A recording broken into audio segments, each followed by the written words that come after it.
Et là aussi.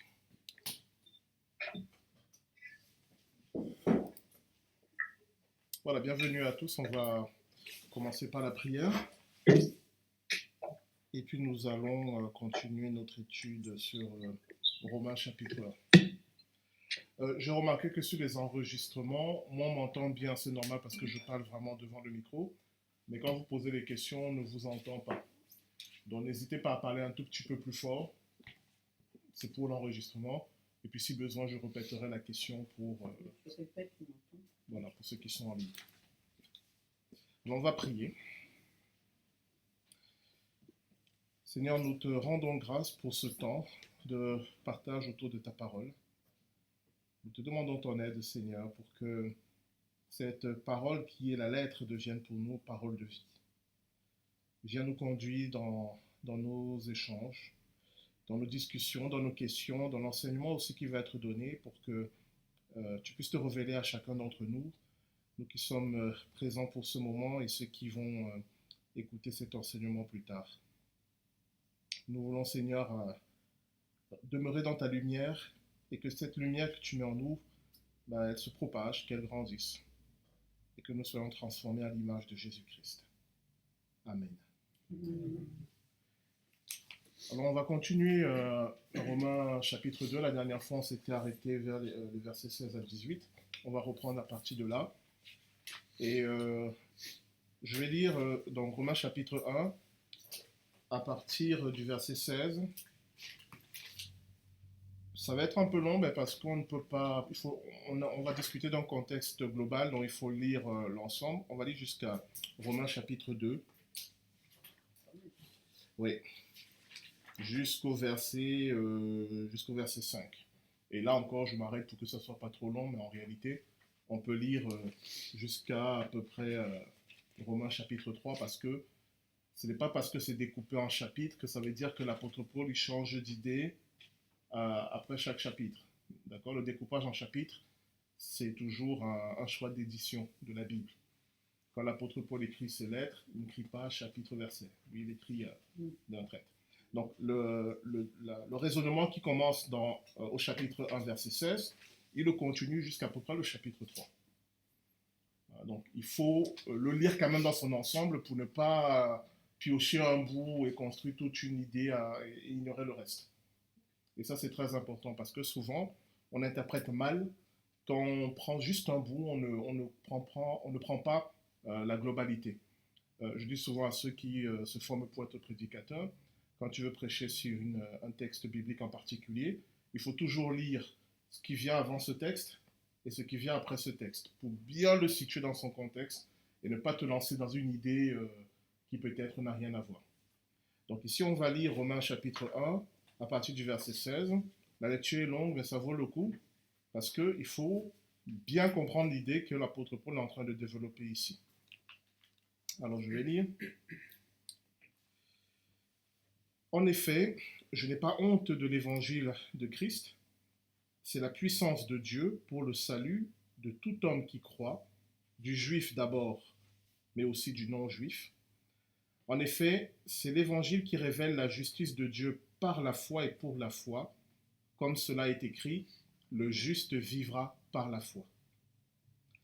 La colère de Dieu se révèle du ciel contre toute impiété et toute injustice des hommes qui par leur injustice tiennent la vérité prisonnière, car ce qu'on peut connaître de Dieu est évident pour eux, puisque Dieu le leur a fait connaître.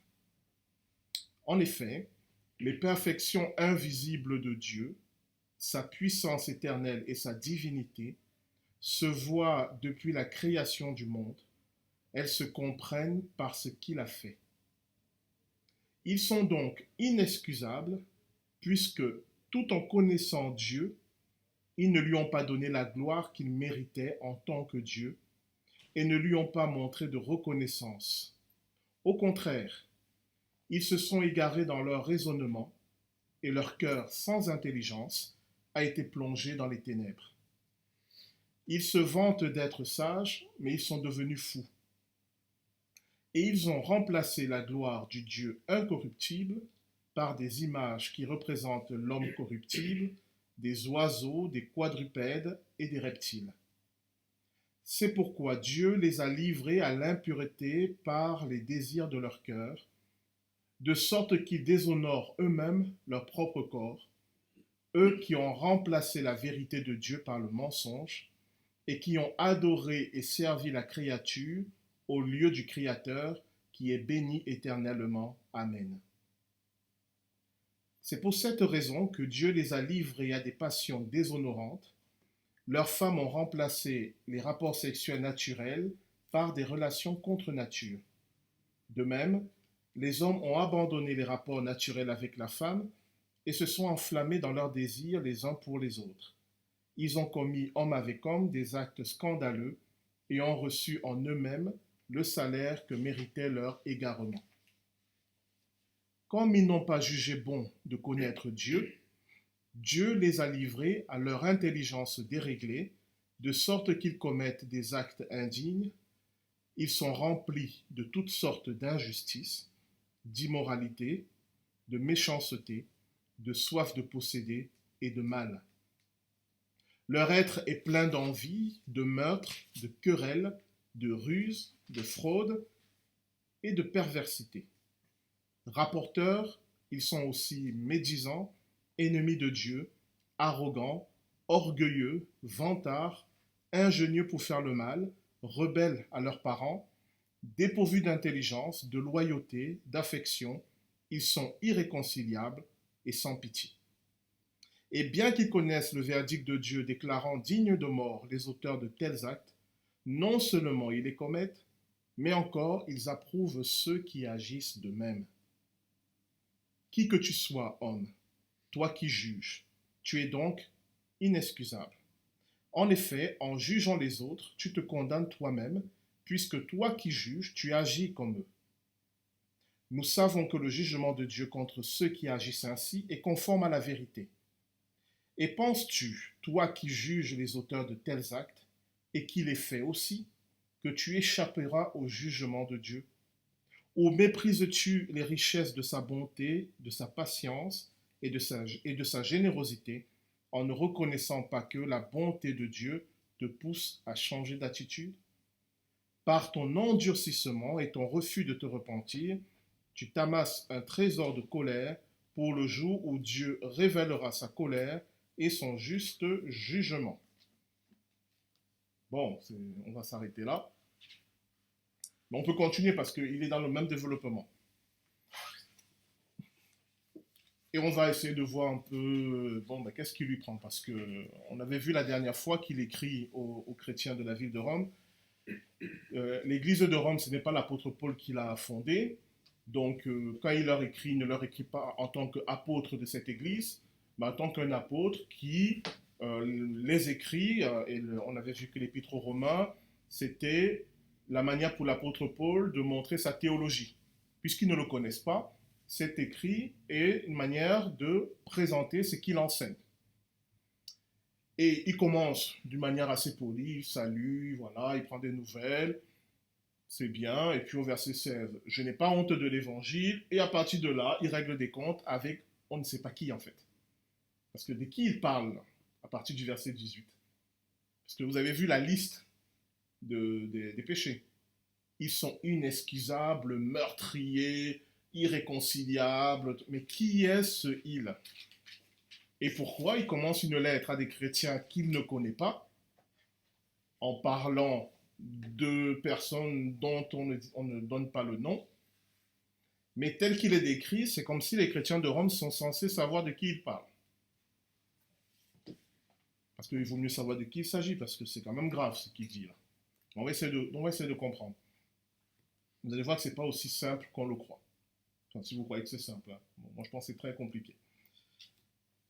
Juste un rappel, on avait terminé la dernière fois avec le verset 16, je n'ai pas honte de l'évangile. Je rappelle de ce qu'on a vu la dernière fois, que l'évangile n'est pas une proposition intellectuelle, mais une relation qui naît d'une réponse. L'évangile, c'est la réponse à une bonne nouvelle. Souvent, si vous demandez à des chrétiens qu'est-ce que l'évangile, ils vont dire l'évangile, c'est la bonne nouvelle. Mais le terme évangile en grec, c'est la réponse à la bonne nouvelle. Ce n'est pas la bonne nouvelle, c'est ma réaction à la bonne nouvelle. Ce qui veut dire que l'évangile, ça implique quelque chose de ma part. Je ne peux pas rester passif. Si je suis passif, si je ne fais rien, ou si je choisis de ne rien faire, ce n'est pas, enfin, si, c'est l'évangile, mais ce n'est pas la réaction qui est attendue. Donc on avait vu que ma réaction à la bonne nouvelle, quelle est la bonne nouvelle? Dieu a tellement aimé le monde qu'il a donné son Fils pour que nous soyons sauvés. Dieu a donné sa vie pour nous. Il est mort à la croix pour nous, parce qu'il nous aime. Il veut nous sauver, il veut être réconcilié avec nous, etc., etc. C'est ça la bonne nouvelle. Et l'évangile, c'est comment moi je réagis à cette bonne nouvelle. On avait vu que la réaction qui est attendue de ma part, c'est la confiance. La vie de Jésus-Christ est une démonstration d'amour à laquelle je réponds par la confiance. Normalement, Dieu me montre qu'il est digne de confiance. Et cette relation de confiance, c'est ça la foi. Donc quand l'apôtre Paul dit que l'évangile est une puissance de salut, ça ne veut pas dire que si tu lis la Bible, tu es sauvé. Ça veut dire que si tu es dans cette relation de confiance, dans cet évangile, dans cette relation d'amour avec Dieu, c'est là qu'il y a une puissance de salut. Voilà. Je vous renvoie à ce qu'on avait vu parce qu'on avait beaucoup plus développé que ça. Donc ça, c'était le verset 16. On avait vu le juste vivra par la foi. Donc le juste, c'est celui qui est dans cette relation de confiance avec Dieu parce que ce n'est que dans le cadre de cette relation de confiance que Dieu peut faire en moi les changements qu'il attend de moi. On avait vu qu'il ne faut pas se tromper de sens dans notre relation avec Dieu. Il ne s'agit pas d'essayer d'être quelqu'un de bien pour entrer en relation avec Dieu. Il s'agit d'entrer en relation avec Dieu pour devenir quelqu'un de bien. S'il vous plaît, n'oubliez jamais ça, parce que dès qu'on se loupe de sens, le christianisme devient une religion de mort, où on te met plein de commandements et en fait, ça ne rend pas plus heureux, plus joyeux. C'est dans le cadre de ma relation avec Dieu que Dieu va me donner les capacités de devenir quelqu'un de bien. C'est dans ce sens-là que ça marche. Et c'est pour ça que le premier enseignement de Jésus-Christ dans les évangiles, c'est « Repentez-vous, car le royaume de Dieu s'est approché de vous ». Littéralement, se repentir, c'est faire demi-tour, changer de chemin. En réalité, cesser de s'éloigner de Dieu. Revenir vers Dieu, parce que lui s'est approché de nous. Voilà. Bref rappel de ce qu'on avait vu la dernière fois. Donc, aujourd'hui, on va voir cette notion de la colère de Dieu, puisque le verset 18 commence ainsi. La colère de Dieu se révèle du ciel contre toute impiété et toute injustice des hommes. Voilà, donc, si je vous dis la colère de Dieu, qu'est-ce que ça vous évoque? Qu'est-ce qui vous vient à l'esprit? Justice de Dieu. Quand tu dis la justice de Dieu, L'enfer. l'enfer.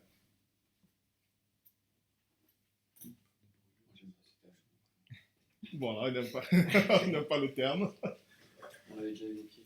Comme il est éternel, il aura du temps, il est passé, présent, futur. Donc la colère, c'est un sentiment humain.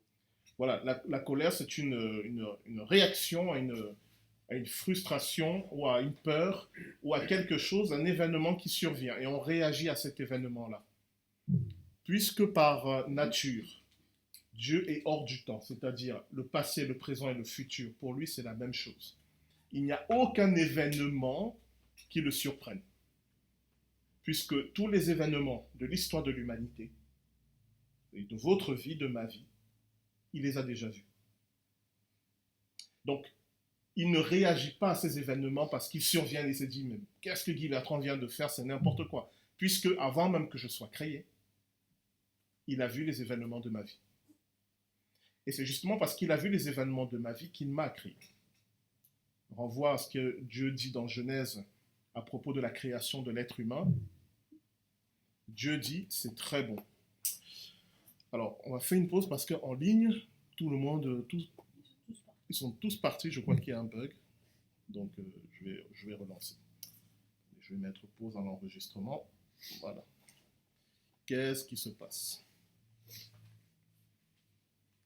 Hop. Une n'était pas d'accord.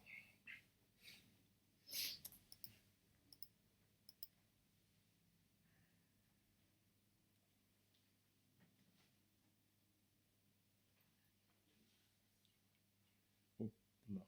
Non,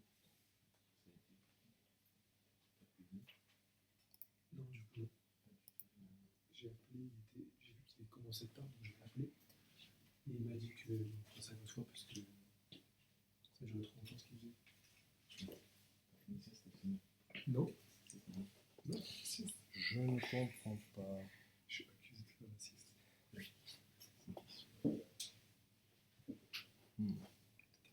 On se donne 5 minutes, si je n'arrive pas à les revoir, on continue. C'est traduit par brûlure. Il est chaud là aussi. Je vais vous connecter. Ouais.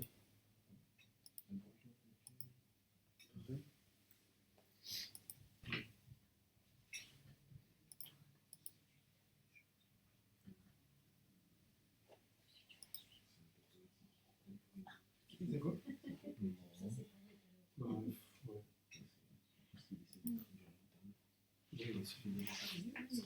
mais c'est pas brûlure, je pense, à la base. C'est ce qui ressemble le plus sur celle de la colère.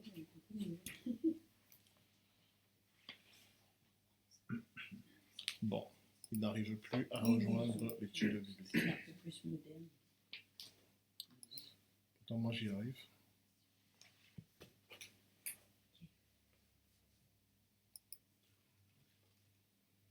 Ah oui.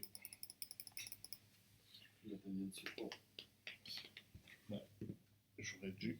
Il y a Google Meet, il y a Discord. Non, la plateforme marche parce que j'ai essayé un autre code de réunion.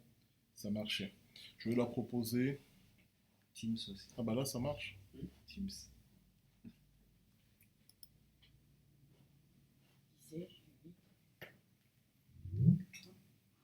Ah, bon, Elisa est là. Ah, bah ça y est. Bon, apparemment, il y a un petit bug. Vous m'entendez? Oui. Ok. Oui. On va se donner, on va essayer de créer un lien de secours. Ça y est.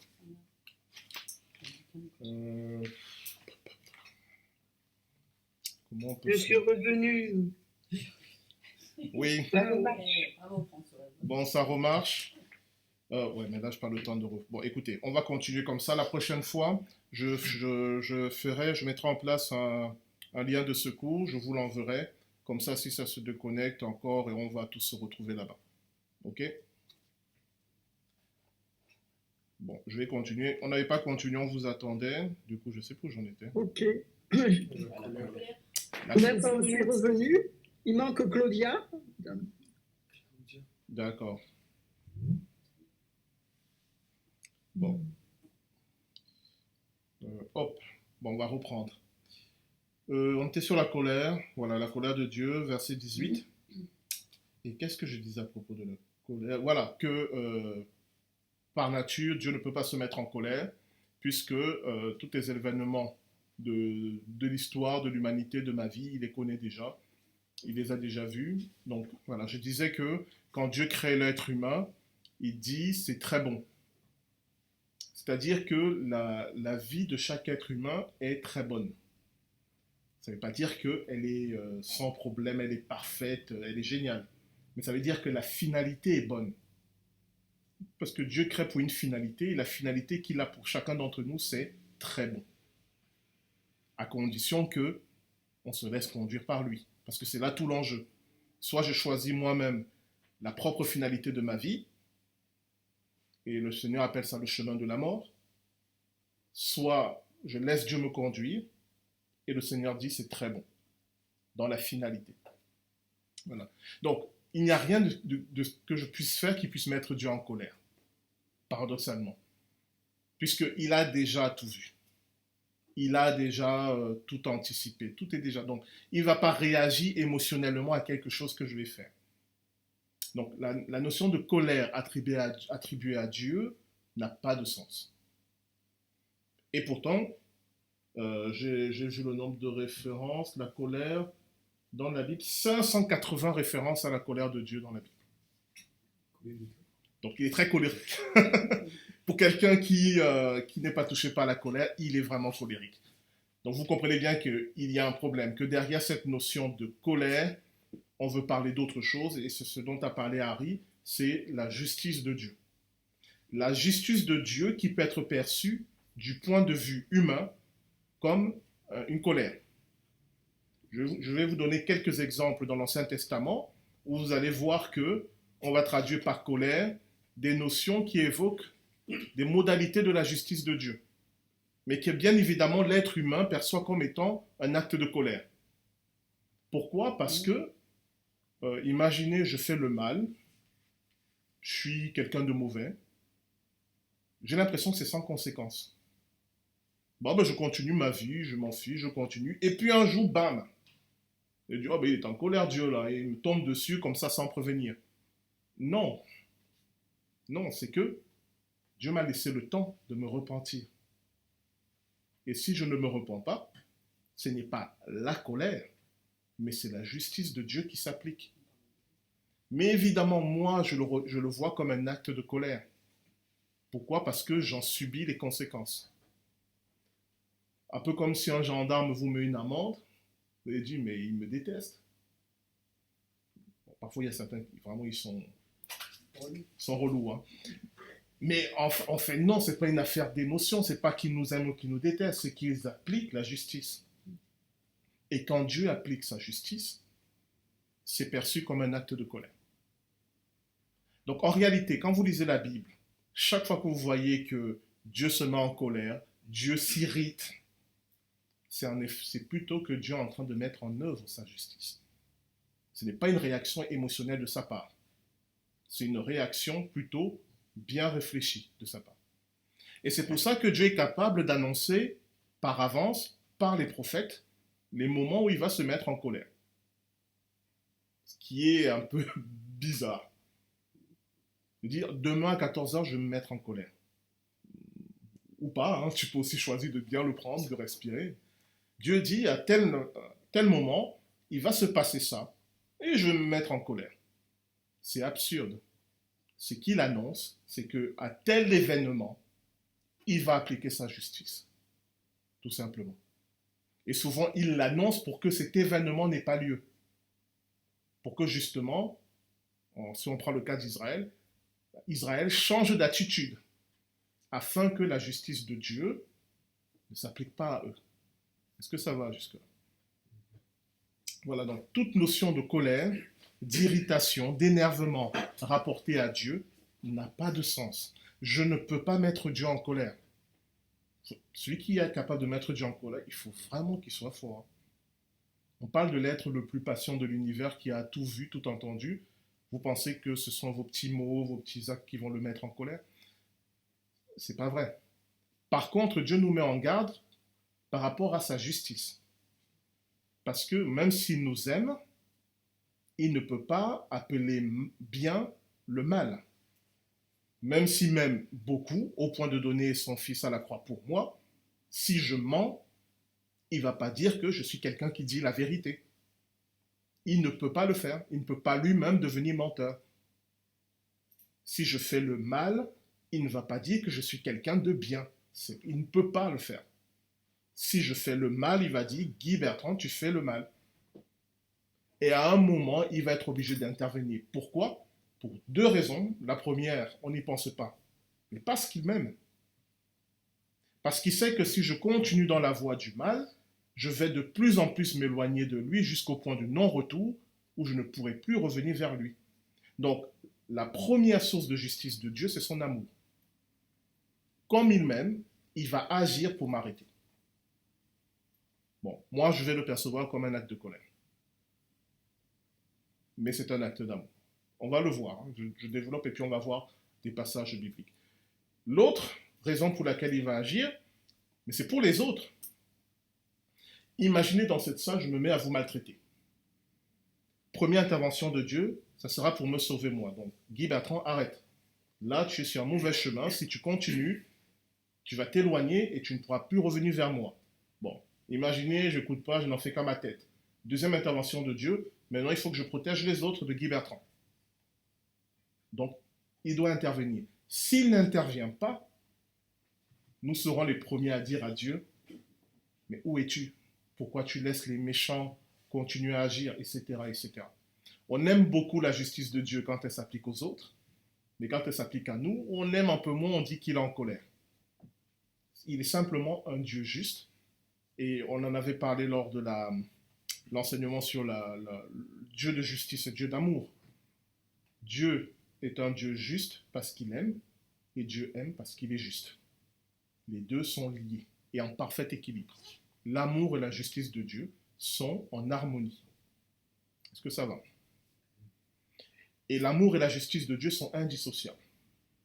Il n'y a pas un moment où il n'est que justice et il ne laisse rien passer, et puis un moment il devient tout doux et gentil, il est amour. Non, c'est pas vrai. Les deux sont toujours associés. Dans tout ce qu'il fait, il y a de la justice, il y a de l'amour.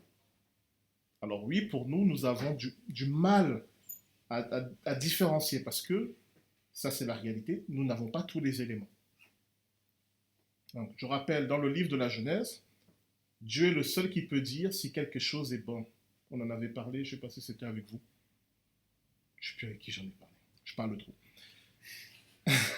Chaque fois que Dieu crée, il dit c'est bon, c'est bon, c'est bon. Quand il crée l'être humain, c'est très bon. C'était nous. Tu veux dire quoi? Que je Non, radote? Mais pourquoi il est le seul capable de dire c'est bon ou c'est très bon? Parce qu'il est le seul qui voit le début et la fin de quelque chose.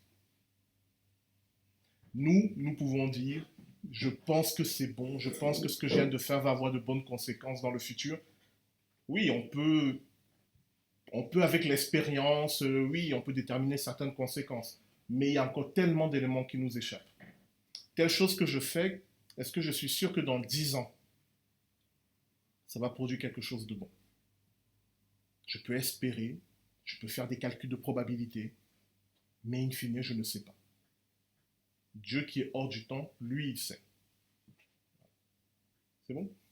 Donc, il faut avoir tout ça en tête quand l'apôtre Paul écrit « La colère de Dieu se révèle du ciel ». Donc, ce n'est pas que Dieu s'est mis en colère dans le ciel, mais il a mis en œuvre un acte de justice. Après, on va voir pourquoi, envers qui, etc., etc. Mais revenons à cette notion de colère, parce que je vous ai déjà dit ça, mais non, je vais vous donner des éléments qui soutiennent un peu ce que je viens de dire, pour vous montrer que je n'ai pas sorti ça de mon chapeau et que c'est vraiment biblique. Alors, on avait vu déjà que le terme colère ici, c'est un terme grec qui ne signifie pas colère. C'est dommage. C'est un terme grec qui désigne une agitation intérieure, ou plutôt, et même une disposition naturelle, et qui peut désigner aussi un sentiment violent, dont la colère fait partie. En fait, ce terme-là, il est très spécifique. Ce n'est pas le mot grec qui veut dire la colère, c'est le mot grec qui décrit quelque chose qui agite quelqu'un à l'intérieur.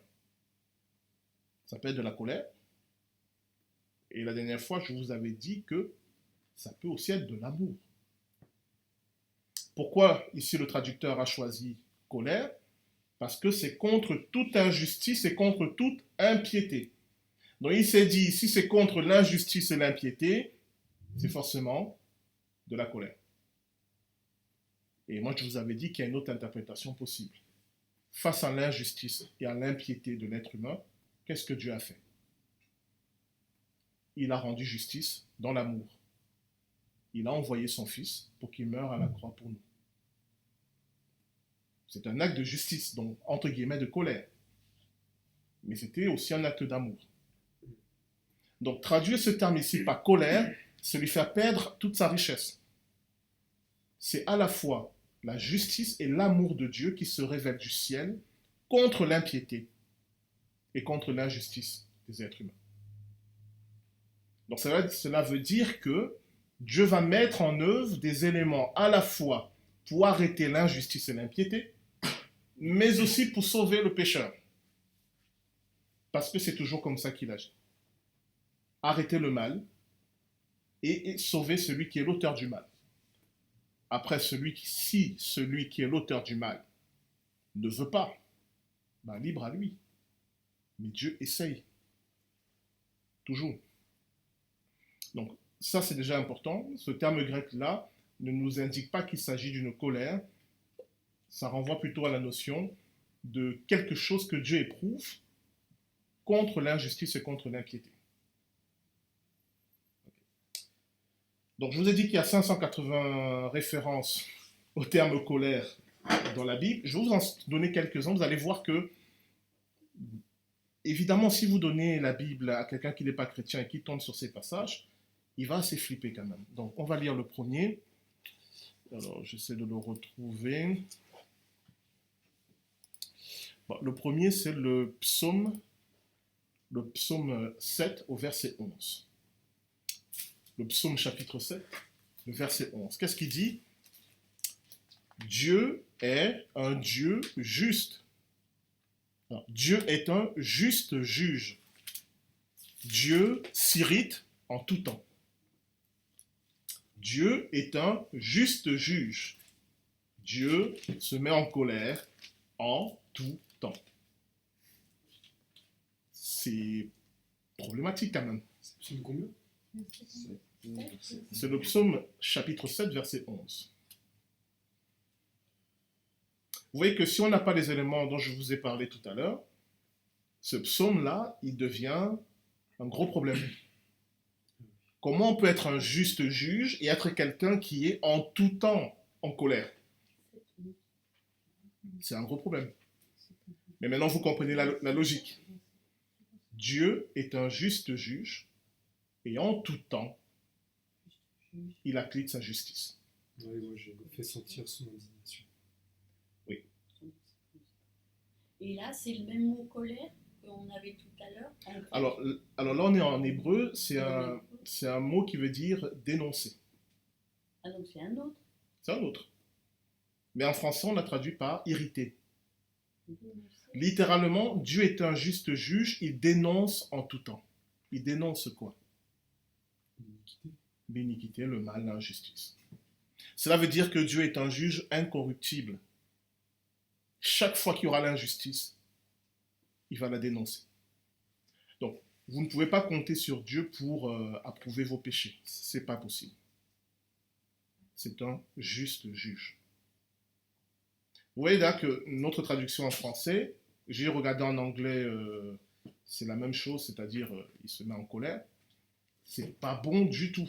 Surtout avec en tout temps. Ça veut dire qu'il fulmine là depuis le début. Vous voyez, mais c'est quel genre de Dieu ça? En tout temps, il est en colère. Comment on peut nous dire ça? Et puis on peut nous dire, c'est un Dieu d'amour qui a donné son Fils pour nous. Et malheureusement, certains lisent ce passage comme ça. C'est pour ça, je vous mets en garde contre le fondamentalisme, qui consiste à dire, j'ouvre la Bible, je lis, et ce que je lis, c'est la vérité. Un fondamentaliste, il va ouvrir le psaume 11, le psaume 7, verset 11. Ok, bah Dieu, il est furibond de toute éternité. Ça ne va pas. Un vrai fondamentaliste doit apprendre l'hébreu et le grec. Celui qui veut vraiment dire, j'applique la Bible à la lettre, il doit apprendre l'hébreu et le grec, puisque ça n'a pas été écrit en français. Ok, donc, si vous voulez dire, je vais appliquer la Bible à la lettre, allez prendre des cours d'hébreu et de grec, pour ne pas faire des erreurs, et pour ne pas dire de Dieu des choses qui ne sont pas vraies. Style, Dieu se met en colère en tout temps, ce qui n'est pas ce que dit le psaume. Voilà. Je donne un autre exemple. Dans le Nouveau Testament, c'est dans Hébreux chapitre 12, les versets 7 à 11. Hébreux chapitre 12, les versets 7 à 11.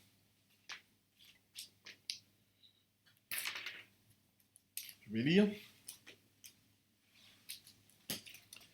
Supportez le châtiment, c'est comme des fils que Dieu vous traite, car quel est le fils qu'un père ne châtie pas? Mais si vous êtes exempt du châtiment auquel tous ont part, vous êtes donc des enfants illégitimes et non des fils. D'ailleurs, puisque nos pères selon la chair nous ont châtiés et que nous les avons respectés, ne devons-nous pas, à bien plus forte raison, nous soumettre au Père des esprits pour avoir la vie? Nos pères nous châtiaient pour peu de jours, comme ils le trouvaient bon, mais Dieu nous châtie pour notre bien, afin que nous participions à sa sainteté. Il est vrai que tout châtiment semble d'abord un sujet de tristesse et non de joie, mais il produit plus tard, pour ceux qui ont été ainsi exercés, un fruit paisible de justice. Bon, c'est pas pareil, c'est pas joyeux. On te prévient que Dieu va te punir. Mais que, écoute, tes parents te punissaient, c'était pas grave, voilà. Si Dieu te punit, tu serres les dents, tu serres les fesses, puis voilà, ça va passer. Je caricature. Je caricature parce que ce texte nous dit quelque chose de beau et de magnifique, mais le verbe châtier vient casser ce qui nous est dit. Parce que ce verbe châtier, c'est un mot grec. Alors je suis allé regarder dans le dictionnaire de grec classique parce que c'est très intéressant. On a ici un cas typique où la tradition chrétienne, n'oubliez pas que l'église chrétienne existe depuis 2000 ans. En 2000 ans, vous avez le temps de changer une langue. La tradition chrétienne a donné à ce mot un sens particulier que les Grecs n'avaient pas. Ce mot, c'est paideia. Alors, ça ne vous dit rien, mais dans paideia, il y a paidon qui veut dire enfant. Déjà, ça attire notre attention. C'est un mot en grec classique qui parle de l'éducation des enfants. Et je suis allé regarder, c'est l'instruction, la culture de l'esprit, et même, c'est très beau, la culture aux arts libéraux. Cela veut dire que ce terme était utilisé chez les Grecs pour parler de l'instruction qu'on donnait à un enfant afin de cultiver son esprit, notamment à travers les arts. C'est aussi un terme qui est utilisé pour parler de la connaissance d'une science ou l'art de faire quelque chose. C'est utilisé notamment à propos des artisans. Paidon, c'est un terme qui est du domaine de la pédagogie. Et vraiment, c'est un terme scolaire. Le mot qu'on traduit ici par correction. Par châtier ou correction. Correction même un peu plus juste déjà, parce que Oui, moi c'est... on est un peu dans le domaine scolaire. Mais correction en français, ça laisse encore un peu une idée de punition. En réalité, que dit Hébreux chapitre 12 et versets 7 à 11, c'est que Dieu nous instruit en vue de cultiver notre esprit, de nous faire connaître des choses, de nous faire grandir, effectivement comme les parents instruisent leurs enfants. Quand tu traduis par châtier, implicitement, tu mets déjà la notion d'une punition. Alors que le beau grec n'a pas du tout cette notion de punition. C'est la pédagogie dans laquelle il peut avoir une correction, c'est-à-dire tu t'es trompé sur cet exercice, je te corrige. Mais ce n'est pas un terme qui est utilisé pour dire je te punis. Et ah bah oui. Surtout à propos de Dieu. Surtout quand on était habitué à une culture, on dit Dieu est un Dieu punisseur. Donc tu vois le terme châtier, tu ne vas pas penser à ton prof qui te corrige un exercice, qui dit écoute là, je te mets 0. Avoir 0, ça ne fait pas plaisir. C'est pas joie. Mais c'est une manière de te dire, tu n'as rien compris. Si tu es intelligent, tu dis, bah, il m'apprend quelque chose. Et non pas, il me déteste, il me haït, il veut me voir mourir. Vous voyez, nos traductions amènent une relation à Dieu beaucoup portée sur le conflit, alors que les termes utilisés par l'auteur de l'Épître aux Hébreux, c'est des termes de la coopération et de l'attention, puisque c'est un terme de l'éducation des enfants. Oui. Et ce qui est extraordinaire dans le dictionnaire grec-français, je suis allé regarder, c'est qu'on vous donne la signification de ce mot chez les Grecs, et puis une petite ligne qui est rajoutée, punition divine, dans l'Épître aux Hébreux. Ce qui veut dire que le seul endroit où ce terme veut dire punir, c'est dans l'Épître aux Hébreux tel qu'on l'a traduit. Mais vous comprenez bien que c'est avec la culture, la littérature chrétienne que ce mot-là a pris la signification d'une punition. Chez les Grecs qui l'utilisaient normalement, ils n'avaient pas du tout ce sens. Mais alors, ça arrivait tardivement. Très tardivement. Et on peut le retracer historiquement. Ah bah c'est très simple, tu prends les philosophes, tu prends les grands auteurs grecs, il n'a jamais le sens de punition. C'est pas très compliqué de le retracer, hein. Il est très utilisé dans la littérature grecque. C'était du grec, c'était surtout en grec, et après il y a eu une latinisation des textes. Alors, le retracer à quel moment la traduction a pris le sens de punition, C'est ça. on ne l'a pas fait, puisque a priori c'est assez admis que c'est châtié. Alors, même si aujourd'hui on essaie de plus en plus d'aller vers les sens les plus justes, et là le fait qu'on ait traduit par correction, c'est déjà un pas dans la bonne direction. Je ne sais pas qu'est-ce qu'il y a dans vos Bibles, qu'est-ce qu'il y a comme traduction de ce terme, C'est quoi? de ce terme-là, châtié. Dans vos Bibles, qu'est-ce qu'il y a comme mot? C'était 12 quoi? 12, 11? Hébreux chapitre 12, à partir du verset 7. C'est pour la pédagogie que vous endurez, Ah. et oui, vous traite en fils. Super, c'est quelle traduction que tu as? C'est Chouraki. Mais après, il passe sur correction finalement. Après, il retourne sur et quel est le fils que son père ne corrige. Oui. Il reparle de correction, mais il introduit en parlant de pédagogie. Exactement. Donc, dans Chouraki, il commence par dire pédagogie, et puis il parle de thème correction, ce qui est pas mal.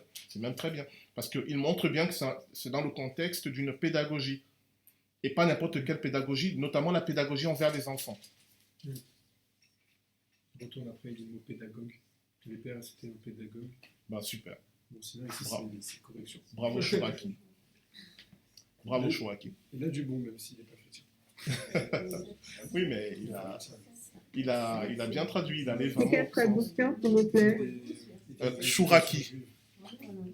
Des éducations juives, mais il a Oui. relié. Et puis après, il a étudié toutes les Dans la théologies. top, Et puis c'est il dit juste, en gros, le plus l'éducation. important, c'est qu'il y a un. Ah, dans la Tobe, c'est éducation. C'est encore mieux. Ah, c'est pas mal. C'est pour votre éducation que vous souffrez. Bon. C'est pour votre éducation que vous souffrez. Bon. Oui, ça, oui, quand tu dois bûcher pour les examens, ça peut être une souffrance. C'est vrai, c'est pas mal. C'est pas mal, oui. C'est vrai dans la pédagogie, puis il y a des moments difficiles. Et c'est pour ça que l'auteur de l'épître dit, ne vous découragez pas, parce qu'effectivement, quand il y a des leçons qui sont très dures à apprendre, qui demandent beaucoup de persévérance et d'effort, mais c'est pour notre bien. Vous voyez? Par contre, tu vois, pourquoi si vous êtes privé de la correction, parce qu'il dit que pour être éduqué, il faut une bonne baffe, quoi. Et donc, si vous n'avez pas la correction, vous êtes des bâtards. Qu'est-ce que ça veut faire là-dedans? Il faut Alors, un bâtard comme on connaît, nous. Parce que dans la culture grecque et romaine, le chef de famille, il a autorité sur ses enfants, pas sur les enfants des autres. Et surtout, il a autorité sur les enfants de la maison. D'accord. Et un enfant illégitime, c'est-à-dire qui n'est pas reconnu comme faisant partie de la maison, il n'a pas autorité sur lui et il ne va pas s'occuper de son éducation, tout simplement. Bon, je vous ai pris deux exemples, hein, dans l'Ancien Testament et dans le Nouveau Testament, pour vous montrer que une traduction qui n'est pas juste peut nous amener à avoir une image de Dieu qui est désastreuse. Alors que lorsqu'on revient aux fondamentaux des textes, à la fois c'est magnifique, et puis c'est quand même une relation plus cool. Même si la pédagogie de Dieu, parfois pour nous, ça peut être de la souffrance, je ne le dis pas. Dieu peut nous faire passer par des moments éprouvants, mais en vue de notre édification. Et jamais en vue de la punition. C'est très important à voir la différence. Alors, après, j'avais pris plein d'autres exemples. J'ai trouvé dans l'Ancien Testament au moins 6 passages où il y a 6 mots différents qui sont traduits en français par colère. 6 mots hébreux différents. Et chaque fois, en français, on a mis colère, colère, colère, colère. Vous comprenez bien que si on a 6 mots différents, cela veut dire que ce n'est pas la même notion qui est évoquée. Et qu'en français, lorsqu'on dit la colère, la colère, la colère, on réduit la portée de ce qui nous est transmis là. Je ne vais pas développer, mais c'était juste pour vous indiquer que quand vous lisez la colère de Dieu, Dieu punit, etc., etc., faites attention. C'est très probablement faux. C'était très important de le dire parce qu'on va voir le seul cas où l'apôtre Paul nous dit, entre guillemets, que Dieu est en colère, c'est ce qu'il développe là. On va voir pourquoi il est en colère, c'est-à-dire pourquoi il rend justice. Mais est-ce qu'il y a des questions jusque-là?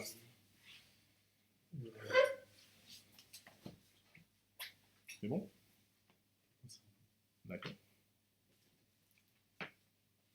Alors reprenons Romains. Romains chapitre 1, verset 18. La fameuse colère de Dieu. Maintenant qu'on a compris que c'est la justice de Dieu qui s'exerce dans l'amour, pour ses enfants en vue de leur édification dans une méthode de pédagogie. Revenons à ce texte et essayons de comprendre ce qui se passe. La colère de Dieu se révèle du ciel contre toute impiété et toute injustice des hommes qui, par leur injustice, tiennent la vérité prisonnière. On va essayer de voir déjà qui sont ces hommes. Premier élément, par leur injustice, ils tiennent la vérité prisonnière. Ils font quelque chose d'assez particulier. Je vais vous donner la manière dont ce passage a souvent été compris. Et puis je vais vous dire pourquoi je ne suis pas d'accord. Si vous allez lire des commentaires sur l'Épître aux Romains, vous allez voir que beaucoup de commentaires, lorsqu'ils vont faire des commentaires sur les versets 18 notamment à 23, enfin le passage qu'on va lire, ils vont vous dire que ici, l'apôtre Paul parle de ce qu'on appelle la théologie naturelle. Qu'est-ce que la théologie naturelle? C'est la théologie qui dit que par la contemplation et la réflexion sur la création et la nature, on peut arriver à une certaine connaissance de qui est Dieu. Et que dans ce passage, l'apôtre Paul parle des peuples païens, puisque Israël a eu la révélation de Dieu par la loi, les autres peuples ont eu la révélation de Dieu par la nature. Et que cette révélation de Dieu par la nature, au lieu de les amener à adorer Dieu, ils ont adoré la création au lieu du Créateur. Ils sont donc allés dans l'idolâtrie. Et à cause de cette idolâtrie, Dieu les a livrés à leur penchant, voilà, tout ce qui est développé là, etc. etc. La théologie naturelle, c'est cette idée selon laquelle Dieu peut, puisque la création est une œuvre de Dieu, on peut connaître le Créateur à travers la création. Un peu comme je reconnais un artiste à travers son œuvre. Je reconnais un peintre à travers son style, un chanteur avec sa musique. Donc, je peux connaître Dieu à travers sa création. Et cette idée-là, on la retrouve beaucoup chez les philosophes grecs et romains.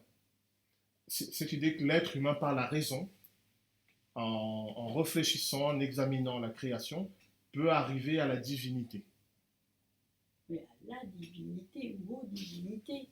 Quand tu vois ce qu'ils faisaient les Grecs et les Romains. À la divinité ou aux divinités. Mais la raison humaine est capable d'atteindre le divin. Et donc, apparemment, l'apôtre Paul reprend la même idée en disant, les peuples païens, de la même manière qu'Israël a reçu la loi, eux, ils ont reçu la raison à travers laquelle ils vont accéder au divin. Mais au lieu, avec cette connaissance, au lieu d'adorer Dieu, mais ils ont plutôt choisi d'adorer la créature. Et c'est ce qu'on appelle l'idolâtrie. Il y a quelques problèmes avec cette interprétation. C'est que nulle part dans la Bible, il n'est dit que l'être humain peut accéder à la connaissance de Dieu par sa raison. Donc que l'apôtre Paul développe une telle pensée, c'est assez surprenant. Parce que justement, le propre même de Dieu, c'est que ce n'est pas l'être humain qui l'a trouvé, mais c'est lui qui s'est révélé à l'être humain. C'est Dieu qui va vers Abraham pour dire à Abraham, quitte la maison de ton père et ton pays. C'est pas Abraham qui se met dans une position de méditation, de réflexion sur qui est le Dieu, qui est Dieu, est-ce qu'il y a un seul Dieu, et il finit par découvrir le Dieu unique, et il adore le Dieu unique. C'est dans le sens inverse. C'est le Dieu unique qui se révèle à Abraham. Après, Abraham accepte cette révélation du Dieu unique.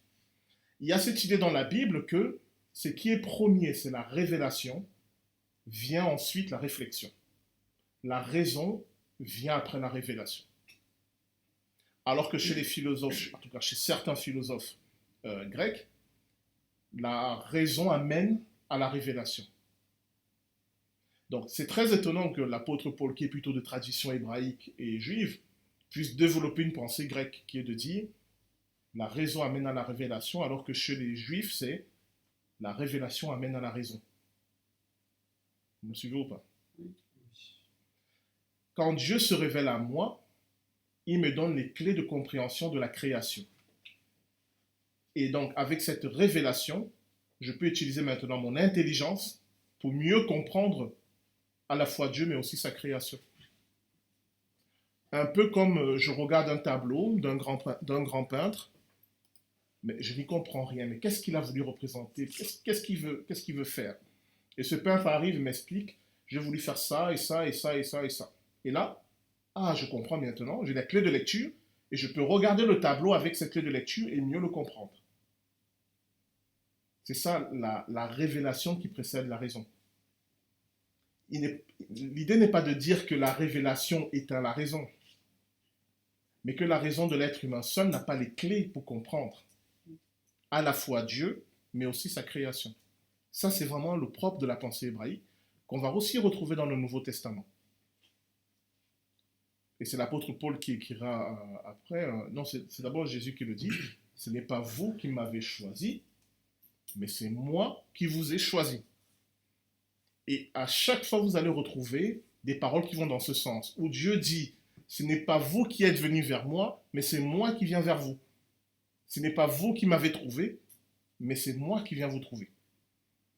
Si vous vous souvenez de la prédication de Jean-Paul, la question de Dieu à l'humanité, où es-tu? Dieu vient dans le jardin, que fait l'être humain? Il va se cacher. Ce qui veut dire que ce n'est pas l'être humain qui cherche Dieu, mais c'est Dieu qui cherche l'être humain. Donc la notion de révélation chez les Hébreux est fondamentale. Donc j'explique ça pour dire que si on parle de théologie naturelle, c'est-à-dire par la contemplation de la nature, je peux accéder à une révélation de Dieu, ce n'est pas la pensée des Hébreux. C'est plutôt une pensée grecque et romaine. Et justement, l'apôtre Paul, pas directement, mais d'une certaine manière, critique cette pensée. Parce que cette pensée-là amène à l'idolâtrie. La raison humaine qui contemple la création va amener l'être humain à l'idolâtrie, et le summum de l'idolâtrie, c'est l'être humain qui considère qu'il est lui-même un Dieu.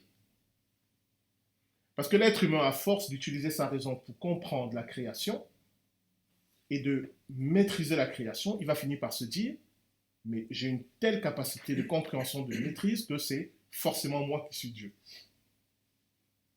Alors, je ne vais pas développer. C'est pour ça que la tentation du serpent dans le livre de la Genèse, je rappelle que dans le livre de la Genèse, selon mon interprétation, le serpent représente l'intelligence humaine.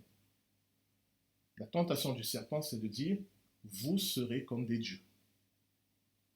C'est-à-dire, l'intelligence humaine qui est déconnectée de Dieu amène l'être humain à se considérer lui-même comme un Dieu. Donc, l'idée ici, c'est de dire, la raison humaine qui contemple la création ne va pas amener l'être humain vers Dieu si Dieu ne se révèle pas de lui-même. Mais, parce que les choses sont un peu plus compliquées, souvenez-vous que le Nouveau Testament est écrit en grec. Ça, juste ça, ça devrait nous interpeller. C'est-à-dire, la révélation ultime de Dieu à l'humanité, c'est dans la langue des Grecs, pas en hébreu. Donc, ce qui veut dire que les Grecs, même s'ils faisaient fausse route sur la finalité, ils étaient quand même sur le bon chemin. À un moment, ils étaient sur le bon chemin. C'est-à-dire cette idée de dire qu'en réfléchissant à la création, je vais comprendre quelque chose du Créateur, elle n'est pas fausse. Elle n'est pas fausse. C'est ce que je vous ai dit. Si je regarde un tableau de Picasso, bon, ça peut me dire quelque chose sur son esprit. Là. Mais je ne saurais pas quel âge il est, où il vit, comment il dort, quel est son caractère. J'aurai un aperçu de qui il est, mais je n'aurai pas la totalité de qui il est. De la même manière, si je regarde la création, j'aurai un aperçu de qui est Dieu, mais je n'aurai pas la totalité de qui est Dieu. Donc c'est la limite. Les stoïciens avaient cette conception, malgré le polythéisme ambiant, d'une entité créatrice unique. Qui? Tout à fait, les stoïciens. Tout à fait. Et ça a beaucoup influencé le christianisme. Et chez les Égyptiens, c'était Toutankhamon qui était dans le... Alors, ils ne pensaient pas à un dieu unique, mais à un dieu qui devait être seul adoré, Celui des autres. au-dessus des autres. Ah, qui n'est pas représenté là, le créateur. Après, il y avait, mais avant, chez les Égyptiens, le dieu créateur, qui n'était pas représenté. Il s'appelait... Ah, le nom m'échappe, ça va me revenir. Amon. Non, pas Amon, pas Amon. C'était le seul dieu C'est pas, dont il n'y avait pas de représentation dans les temples. c'est pas Elohim, mais sans S? Non, c'est pas Elohim, c'est un nom égyptien. Mais bien sûr, c'était Elohim, mais on va venir sur ça. Mais c'était un nom égyptien. Voilà. Ça va jusque-là?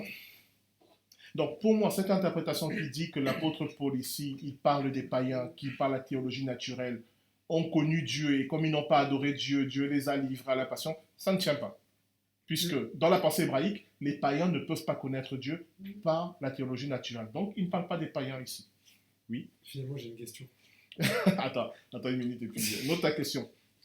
Ça serait pas les gnostiques plutôt? Alors, les courants un peu. Alors, les gnostiques, je précise pour les gnostiques, la gnose, c'est ceux qui... C'est un courant de pensée qui traverse plusieurs religions. Ce n'est pas une religion. C'est un courant de pensée qui dit que par la connaissance, l'être humain atteint la divinité. On l'a retrouvé dans le christianisme, mais dans d'autres religions aussi, il y a des courants gnostiques toujours, qui disent la connaissance amène à la divinité. Sauf qu'il y a une ambiguïté.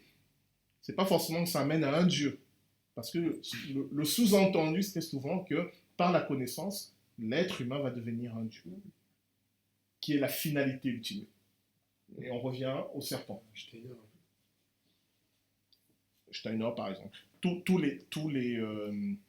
Beaucoup de courants occultes du 19e siècle en Europe, c'est une gnose en fait. La franc-maçonnerie, les roses de croix, enfin, ils ont mis plein de rituels, mais c'est la gnose. C'était l'idée que l'être humain va s'élever en cultivant la connaissance. Sur le plan pratique, c'est pas mal, puisqu'on pousse l'être humain à apprendre, à lire, à écrire, l'éducation pour tous. Voilà, c'est un aspect positif. Sur le plan spirituel, c'est la théologie du serpent. Vous voyez, tout n'est pas blanc ou noir, parce que tous ces mouvements-là ont fait qu'en Occident, il y a eu un gros mouvement d'éducation qui a fait que l'Occident dominait le monde. Parce qu'on a poussé le monde à l'éducation. Parce que c'était par la connaissance que l'être humain s'élevait. Et il y a eu le développement technique, il y a toutes ces choses-là. Donc ça, c'est le côté, voilà. Côté négatif, ça amène ce qu'on appelait l'humanisme, c'est-à-dire l'être humain devient le centre et le but ultime de l'humanité. Qui a amené des catastrophes aussi. Style le communisme et le nazisme, qui étaient des maladies de l'humanisme. Mais bref, revenons à notre sujet. Ne nous égarons pas, ne m'égarez pas. Alors, je ne sais pas si vous avez compris ma démonstration, pourquoi je considère que dans ces versets 18 à 23, l'apôtre Paul ne parle pas des païens. Je vous ai noté des passages, moi, qui m'ont interpellé. Et on va voir si ça peut... il peut s'agir de païens. Verset 21. Qu'est-ce qu'il nous dit de ces îles-là? Il nous dit... puisque tout en connaissant Dieu, ils ne lui ont pas donné la gloire qu'il méritait en tant que Dieu. Déjà, ils connaissent Dieu. On a vu que, selon la Bible, on ne peut pas connaître Dieu par la raison, mais par la révélation. Et ces gens connaissent Dieu. Cela veut dire qu'ils ont eu une révélation de Dieu. Dieu s'est révélé à eux. Donc, ce n'est pas des païens, ce n'est pas des philosophes qui étaient en train de méditer, c'est des personnes à qui Dieu s'est révélé. Donc, ils connaissent Dieu. Verset 25, qu'est-ce qu'on nous dit? On nous dit, eux qui ont remplacé la vérité de Dieu par le mensonge et qui ont adoré et servi la créature au lieu du Créateur. S'ils ont remplacé la vérité de Dieu par le mensonge, cela veut dire qu'ils avaient la vérité de Dieu. Ils connaissent Dieu, ils ont la vérité. Comment savoir qu'on ne parle pas, c'est pas le tout venant ça. On ne peut pas dire c'est les païens. des gens qui ont une révélation de Dieu, qui connaissent Dieu, qui ont la vérité. On continue, verset 28. Comme ils n'ont pas jugé bon de connaître Dieu, Dieu les a livrés à leur intelligence déréglée. Ils ont eu la révélation, ils ont la vérité, mais ils n'ont pas jugé bon d'entretenir une relation avec Dieu. Je vais te donner la parole pour tes questions. On en revient à ce qu'on disait sur l'évangile et la foi, qui est la relation avec Dieu. Donc l'apôtre parle de personnes qui ont une révélation de Dieu, qui ont la vérité, c'est-à-dire ils ont compris qui était Dieu et ce que Dieu a fait, mais ils n'en ont tiré aucune conséquence de l'ordre de la foi, c'est-à-dire de la relation avec Dieu. Et le dernier passage, verset 32, on nous dit et bien qu'ils connaissent le verdict de Dieu déclarant digne de mort les auteurs de tels actes, non seulement ils les commettent, mais encore ils approuvent. Ils connaissent le verdict de Dieu. Ils ont la sagesse. Ils ont la connaissance de la loi de Dieu. Bon, il ne s'agit pas de païens. Il reste deux catégories de population qui remplissent toutes ces conditions. C'est soit le Sanhédrin, les prêtres, les pharisiens juifs, soit des docteurs, apôtres chrétiens. Il n'y en a pas d'autres. On ne peut pas dire des païens, c'est-à-dire des gens qui n'ont eu aucune révélation de Dieu, qui connaissent la vérité, qui connaissent le verdict de Dieu par rapport au péché. Un Romain ne connaît pas ça. Un Grec ne connaît pas ça. Ceux qui connaissent ça, ce sont les enseignants du peuple juif et les enseignants de l'église chrétienne qui était naissante. Personne d'autre. Donc ici, l'apôtre Paul n'est pas en train de parler vaguement, il parle d'une manière très précise d'une catégorie de personnes. Est-ce que ça va? Avant d'aller plus loin, Harry avait une question, on va prendre sa question. Je la poserai peut-être plutôt à la fin, je pense, finalement. Pourquoi? Bon, parce que du coup, on sort un peu du truc. Ça n'a rien à voir avec... De loin. De loin. Pas... Bon, pose là et puis je te dirai... C'est par rapport à ton début de développement tout à l'heure, par rapport à venir à Dieu par sa création, mais du coup sans l'aide de Dieu, qui n'est pas possible, mais qui, par l'aide de Dieu, c'est possible, et que tu disais que ça a été écrit en grec et non pas en hébreu, et que finalement les Grecs, par la façon de penser, étaient dans le faux, mais qu'ils avaient une partie du bon, et tu mettais ça en relation avec découvrir le Créateur par la création. D'accord. Bon, Bon, on répond maintenant, après on va aller sur... voilà. Alors, qu'est-ce que je voulais dire? C'est vrai que je ne suis pas allé trop loin et ça peut prêter à confusion. À la fois, j'ai dit que chez certains philosophes grecs, ce n'était pas la raison, et notamment la méditation sur la création, qu'on pouvait accéder au divin, et je disais qu'ils faisaient fausse route. Mais en même temps, l'évangile nous est venu par la culture grecque, qui montre que Dieu a quand même choisi une culture, et pas n'importe laquelle, pour se révéler. Ce qui veut dire que dans cette culture, il y avait quand même des éléments tout à fait qui étaient valables. Par exemple, la notion de logos, que l'on trouve dans Jean chapitre 1, verset 1, c'est quand même une notion en grec qui est assez forte. Les Juifs ont la même notion, c'est la sagesse, la okma, et les Grecs ont le logos, mais quand vous prenez ces deux notions, elles se ressemblent beaucoup. Et ces deux notions sont des notions très justes sur qui est Dieu. Donc les Grecs n'étaient pas tout à fait à la ramasse. Par leur réflexion, ils avaient quand même trouvé de bons chemins. Sauf qu'ils ne pouvaient pas aller jusqu'au bout sans la révélation de Dieu. Et le fait que l'évangile nous soit transmis dans la langue grecque, c'est cela que Dieu nous dit. Les différentes cultures du monde peuvent, par leur propre réflexion, leur propre génie, avancer sur le chemin, mais ils n'iront pas jusqu'au bout sans une révélation de Dieu. Et c'est pour ça que dans Jean 14, Jésus dit « Je suis le chemin, la vérité et la vie. Nul ne vient au Père sans passer par moi. » Parce qu'à un moment, il faut passer par le Christ. Or, le Christ, c'est une révélation. Dieu qui devient un homme par amour pour nous et qui meurt sur la croix pour nos péchés, vous pouvez méditer un pommier, un manguier, un rosier, autant que vous voulez, vous n'arriverez jamais à cette révélation-là. Il n'y a que Dieu qui peut vraiment nous donner cela. Je te posais la question parce que moi, j'étais parti dans cette idolâtrie avant. D'accord. C'est la création. C'est qui... Oui, alors, l'idolâtrie, cela veut dire que on considère que la création est Dieu. Oui, ça. Ah bon. Si on est précis, c'est pas de l'idolâtrie. Oui, ça, c'est de l'idolâtrie. Mais penser que par la contemplation, par la réflexion de la création, on peut arriver au divin, oui, on peut appeler ça de l'idolâtrie. Je dirais que c'est plus une fausse doctrine Mm. qu'une idolâtrie. Ce qui est parfois plus dangereux, parce qu'une fausse doctrine peut nous amener à croire qu'on est dans le vrai, alors qu'on s'éloigne de plus en plus du vrai, par exemple. Donc, je ne sais pas si je réponds à ta question. Si, parfait. Ok. Alors, revenons à la colère de Dieu qui se révèle contre l'injustice. Alors, pourquoi l'apôtre Paul nous dit ici que la justice de Dieu va s'appliquer contre les enseignants du peuple juif ou de l'Église qui pratiquent l'impiété? Non, je n'ai peut-être pas dû commencer par cette question. Bon, alors, allez, on y va. Pour être un peu logique dans la présentation. Déjà, vous voyez que ça, dans son écrit, ça devient un peu plus logique. Qu'est-ce qu'il nous dit au verset 16? Il nous dit « Je n'ai pas honte de l'évangile ». Ces hommes dont il parle ont honte de l'évangile.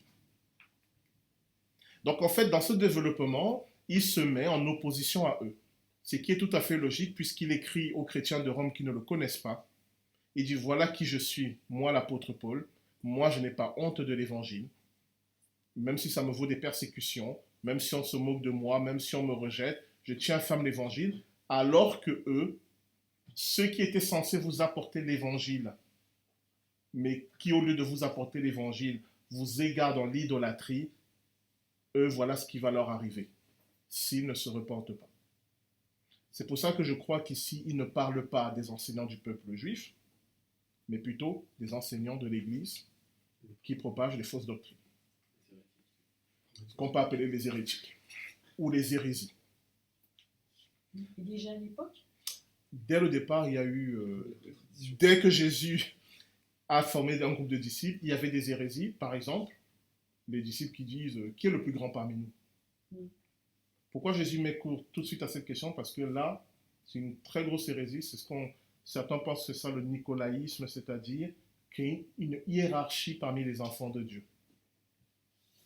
Et le Seigneur Jésus, il va laver les pieds de ses disciples pour leur dire, vous arrêtez vos bêtises, pas de ça entre nous. Il n'y aura pas les super chrétiens, les moyens chrétiens, les petits chrétiens. Vous êtes tous à égalité devant Dieu. C'est une hérésie, hein, même si dans beaucoup d'églises la vivent tranquillement, c'est une énorme hérésie. Imaginez une famille, je dis imaginer, peut-être ça existe, où parmi les enfants, on met une hiérarchie. Une hiérarchie pas de fonction, mais une hiérarchie d'amour et d'importance. Ça existe. ça existe beaucoup. Hein. Mais tout le monde est d'accord que ce sont des familles dysfonctionnelles. Voilà. Et Dieu, il ne veut pas une famille dysfonctionnelle. Il ne veut pas dire j'aime plus les prêtres que les diacres. Ou j'aime plus les pasteurs que les conseillers presbytéraux. Ça n'existe pas. Donc, une telle pensée est une hérésie, dans le sens c'est une fausse doctrine qui va changer nos comportements les uns par rapport aux autres, mais aussi par rapport à Dieu. Puisque je suis pasteur, je vais considérer que dans le cœur de Dieu, j'ai une place prédominante, plus importante que celle, par exemple, de Lucette. Bon, je te le confirme que ce n'est pas vrai. Mais vous voyez comme une fausse doctrine peut amener un comportement mauvais et dangereux. Oui, Emmanuel. Bonsoir, j'ai une question. Pardon. Je n'ai pas très bien compris pourquoi ce sont potentiellement les docteurs de l'Église et pas les pharisiens de qui Paul parle. Ok. C'est vrai que ça, quand on lit ce passage, il y a beaucoup de ressemblances. Moi, ce qui me fait pencher, dans l'autre cas, c'est ce qui est dit au verset 25. Sexualité, tout ça. Non, non, c'est pas ça. Verset 25. Ils ont remplacé la vérité de Dieu par le mensonge. Qui est la vérité? Le terme vérité de Dieu, dans l'écrit de l'apôtre Paul, il ne peut pas s'agir d'une doctrine ou d'un raisonnement. La vérité, c'est Jésus-Christ. Or, le propre des prêtres et des pharisiens, dans la majorité, c'est qu'ils ne reconnaissaient pas Jésus-Christ comme étant le Messie. Les seuls pour qui Jésus-Christ est la vérité, ce sont des chrétiens. C'est pour ça que moi j'ai tendance à penser qu'ici, il parle plutôt de docteurs de l'Église, plutôt que des enseignants du peuple d'Israël. Parce qu'on ne peut pas dire qu'ils ont connu la vérité, sauf s'ils voulaient parler du fait qu'ils ont rejeté Jésus-Christ. Mais bon. Un autre argument qui me fait pencher vers ça, c'est ce qui est écrit par les autres apôtres. L'apôtre Jean, il va dire, je vais vous trouver la référence,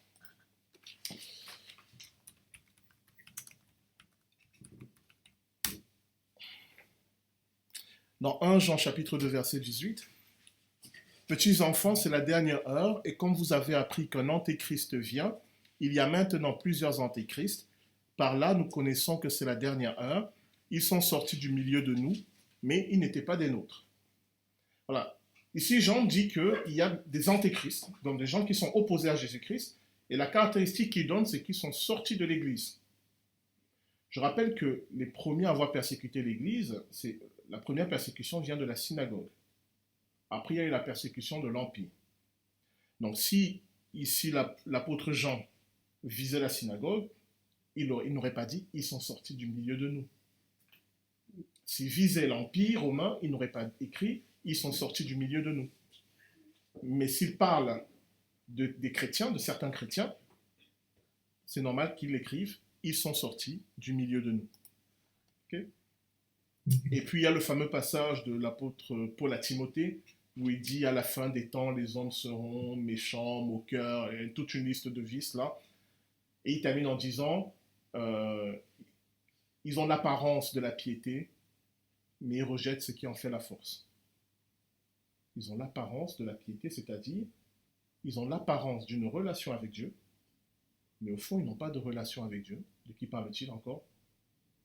D'anciens chrétiens. Voilà. Et il y a d'autres passages, mais ce n'est pas le but. Il y a vraiment cette idée chez les apôtres de dire aux chrétiens, méfiez-vous, il y a des gens dans l'Église qui introduisent des enseignements destructeurs, pire, qui le font sciemment, parce que c'est un autre élément qu'on va voir. Moi, je peux donner un enseignement mauvais. Je pense par erreur, par méconnaissance, par ignorance. Et le jour où je me rends compte que c'était faux, je demande pardon à Dieu et voilà, on évolue. Ça nous arrive à tous. Il ne s'agit pas de ça. Il s'agit de gens qui introduisent dans l'Église des enseignements mauvais en toute connaissance de cause, en vue de prendre le pouvoir, de s'enrichir, voilà, etc., etc. Et ça, c'est pire. Ok? Donc, avec ces éléments, relisons maintenant, on va voir. Guy Bertrand, les Oui. pharisiens, ils ne pouvaient pas avoir honte de l'évangile. Mais non, puisqu'ils Ils ne ne... le connaissaient pas. Ils ne le Donc, connaissaient dès la pas. première phrase, on voit bien que ça ne peut pas être les juifs. Voilà, aussi. Je n'avais pas pensé à ça, mais voilà, un argument tout à fait valable. Tout simplement. De quoi? Quelle phrase du coup? Quand l'apôtre Paul dit « je n'ai pas honte de l'évangile », L'évangile, la première ligne. Ah oui, le verset 16. en opposition à ces gens-là, c'est que eux, ils ont honte de l'évangile, donc ça ne pouvait pas être des enseignants du peuple juif, puisque eux, par nature, ils n'acceptent pas l'évangile. Comment on dit qu'on fait quelque chose? Ah oui, attention. Maintenant, il nous reste 15 minutes, on va revoir maintenant certains éléments à propos donc de ces enseignants du peuple qui sciemment œuvrent à la destruction de l'Église. On va voir, et donc l'apôtre Paul met en garde les chrétiens de Rome contre ces gens. On va voir pourquoi le jugement de Dieu contre eux est sévère. On va voir en quoi consiste le jugement de Dieu contre eux. Donc, on reprend. Le verset 18. La colère de Dieu se révèle du ciel contre toute impiété et toute injustice des hommes qui, par leur injustice, tiennent la vérité prisonnière. Donc, la vérité, c'est Jésus-Christ. Comme ils ont honte de l'évangile, au lieu d'être fidèles à Jésus-Christ, quel qu'en soit le prix à payer, parfois les chrétiens mouraient, ils ont choisi un chemin plutôt de survie, d'enrichissement, de pouvoir. Donc, on ne parle pas des gens qui se trompent au sens ils font des petites erreurs. On parle de gens qui ont fait un choix déterminé. Car ce qu'on peut connaître de Dieu est évident pour eux. Oui, puisque Dieu s'est révélé à eux. comme à nous, puisque Dieu le leur a fait connaître. En effet, les perfections invisibles de Dieu, sa puissance éternelle et sa divinité se voient depuis la création du monde. Elles se comprennent par ce qu'il a fait. Ils sont donc inexcusables. Ces gens-là qui sont censés enseigner l'Église, ils ont la connaissance de qui est Dieu depuis le début, l'origine, depuis la création. Ils sont inexcusables parce que ils ne se trompent pas. Ils ne sont pas dans l'erreur au sens où ils ont mal compris. Ils sont inexcusables dans le sens où, ayant la connaissance, ils font le choix de la rejeter pour des gains matériels, pour différentes raisons. Donc vous voyez qu'on ne parle pas de n'importe qui quand même. Hein.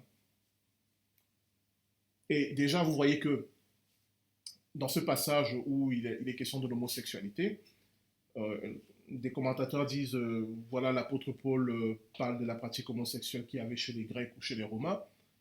Pas du tout. Il est en train de nous décrire dans quels excès sont allés ces gens-là et pour quelles raisons. S'il parle de l'homosexualité, c'est incidemment, c'est pas le cœur de son propos. Vous voyez d'abord qu'il n'en fait pas des tonnes. C'est-à-dire, quand tu dis incidemment, tu dis c'est pas de l'homosexualité, mais. Si, c'est pas de l'homosexualité. Ah, okay. J'ai pas compris ce que tu avais dit. Mais incidemment, ça veut dire que le but, ce n'est pas de parler de ça. Ah oui, c'est un exemple parmi. C'est un exemple parmi d'autres qu'il prend. D'accord. Mais on va y revenir. Donc, ils sont donc inexcusables, verset 21. Puisque tout en connaissant Dieu, ils ne lui ont pas donné la gloire qu'il méritait en tant que Dieu et ne lui ont pas montré de reconnaissance. Au contraire, ils se sont égarés dans leur raisonnement et leur cœur sans intelligence a été plongé dans les ténèbres. Donc leur problème, c'est que ils ont la connaissance de qui est Dieu. Au lieu d'en tirer la conséquence qui est l'évangile, c'est-à-dire une relation de confiance avec Dieu, eux, par leur raisonnement, parce qu'ils avaient un souci d'appât de gain, ils se sont éloignés de Dieu, en toute connaissance de cause. On continue. Ils se vantent d'être sages, mais ils sont devenus fous.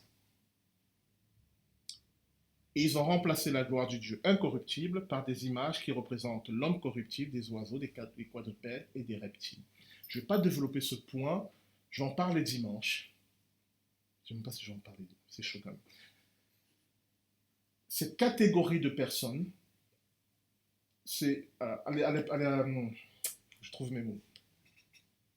À l'époque de l'apôtre Paul, c'était grave. Mais c'est ces catégories de personnes qu'on va retrouver à la fin des temps et qui vont mettre en place le système de l'Antéchrist. C'est pour ça que Jean dit, ils sont sortis du milieu de nous. Le système de l'Antéchrist va être mis en place par d'anciens chrétiens. Je l'ai toujours dit et je le redis. Plus je lis la Bible, notamment le Nouveau Testament, plus je vois que les apôtres nous le disent. Je te donne la parole tout à l'heure. Pour une raison très particulière, c'est que ceux qui ont eu accès à la révélation de qui est vraiment Dieu et qui choisissent en toute connaissance de cause de rejeter Dieu, il n'y a plus de pardon possible pour eux. Parce qu'ils sont dans la même catégorie que les anges déchus. Parce que les anges déchus, ce sont des êtres qui ont eu la connaissance de qui est vraiment Dieu et qui, en toute connaissance de cause, se sont rebellés contre Dieu. Il n'y a pas de pardon possible pour eux. Donc cette catégorie de personnes, ces sages-là de l'Église, qui ont toute connaissance de cause, ont rejeté Dieu, ils ont basculé dans la catégorie des anges déchus, des êtres déchus. Et comme il n'y a plus de pardon possible, la seule issue qui leur reste, issue entre guillemets, c'est d'aller de plus en plus loin dans le mal. Est-ce que ça va? Enfin, est-ce que ça va? Tu peux répéter la dernière phrase. Comme ces personnes qui avaient la connaissance de qui est Dieu et qui, en toute connaissance de cause, ont quand même rejeté Dieu, bon, ils ont basculé dans la voie, le chemin, la destinée des anges déchus qui est d'aller de plus en plus loin dans le mal. Parce que si tu rejettes celui qui représente le bien absolu, tout ce qui te reste, c'est le mal absolu. Il n'y a pas de zone neutre intermédiaire, ça n'existe pas. Je vous l'ai dit. Non, ça me fait penser de plus en plus aux prêtres, aux évêques, aux cardinaux. Enfin, pas tous, mais de nombreux prêtres et évêques cardinaux qui sont corrompus, en fait. Il y a plein d'histoires sur leur dérive. Oui, et c'est une grosse mise en garde, bien sûr, envers tous les chrétiens, mais particulièrement envers les chrétiens qui enseignent. Les prêtres, les pasteurs, tous ceux qui ont l'enseignement. Ou des pasteurs qui s'enrichissent, qui utilisent Dieu comme un moyen d'enrichissement. L'avertissement que donne l'apôtre Paul, c'est de dire que ce chemin-là, c'est une bascule qui fait que, à partir d'un moment, il n'est plus possible de se repentir. Parce que, comment tu peux, quand tu as eu la révélation, quand toi tu as eu la révélation de qui est Dieu, et que néanmoins tu vas à l'opposé de Dieu, mais qu'est-ce qui reste? Il n'y a plus rien pour te sauver. Tu n'as plus d'excuses. Alors, je vous rassure, hein, la plupart, vous n'êtes pas dans cette catégorie. Bon, pour moi c'est un peu chaud.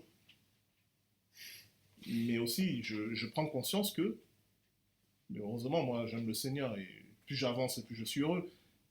Mais si consciemment, encore une fois, je ne parle pas des erreurs, on fait tous des erreurs, on se trompe, voilà.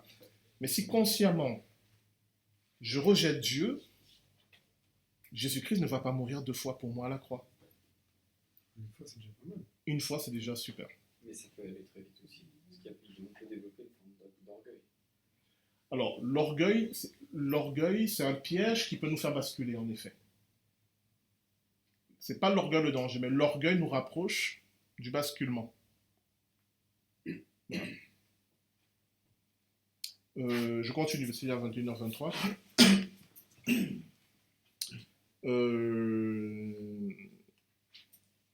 La première conséquence de ce qui leur arrive, c'est l'idolâtrie. Ils commencent à adorer la créature au lieu du Créateur. Je peux pas... Pourquoi l'idolâtrie est la première conséquence? On parle des gens qui connaissent Dieu, on ne parle pas des gens qui cherchent Dieu et qui par erreur adorent la créature au lieu du Créateur. On parle de gens qui connaissent Dieu et qui sont en train de régresser. La première étape de la régression, c'est l'idolâtrie. On se met à adorer la créature. Et je vous ai dit que le stade ultime de l'idolâtrie, c'est l'être humain qui s'adore lui-même. Bon, je continue. Verset 24. Alors on arrive au fameux passage, parce que ce passage-là, il est bizarre. C'est pourquoi Dieu les a livrés à l'impureté par les désirs de leur cœur, de sorte qu'ils déshonorent eux-mêmes leur propre corps. Beaucoup ont du mal avec ce passage parce que Dieu les a livrés.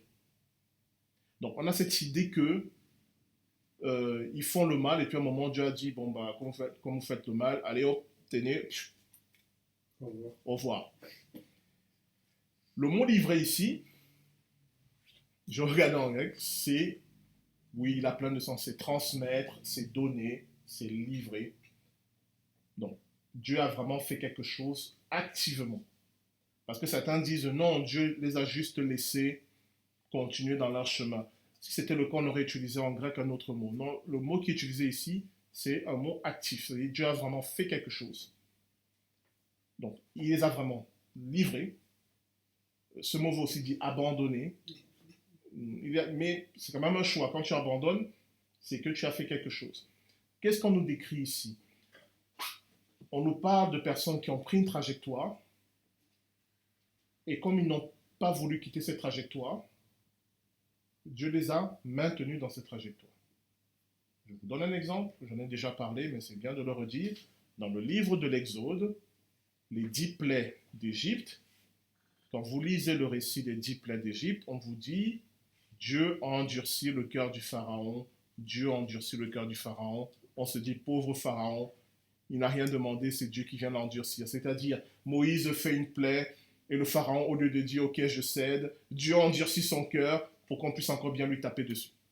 Mais quand vous lisez attentivement, vous vous rendez compte que lors des 4 premières plaies d'Égypte, il est écrit, Pharaon a endurci son cœur. Et ce n'est qu'à partir de la 5e plaie qu'il nous est dit, Dieu a endurci le cœur de Pharaon.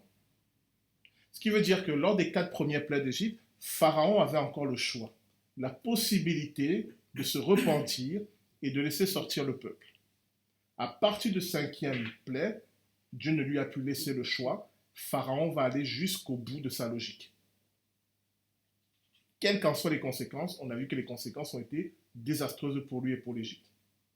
C'était ça le jugement de Dieu sur Pharaon. Dieu a livré Pharaon à sa propre logique. Et il a empêché de sortir de cette logique. Tout le monde voyait que ça menait au mur.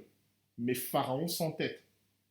Pourquoi? Parce qu'à partir d'un certain moment, Dieu a dit, ok, je t'ai laissé le temps de te repentir, tu ne veux pas, eh bien je vais te garder sur cette voie jusqu'au bout. C'est ça que l'apôtre Paul appelle livrer. Ce n'est pas Dieu qui nous prend et qui nous met sur un mauvais chemin. C'est que nous sommes sur un mauvais chemin. Dieu, par différents moyens, nous invite à en sortir.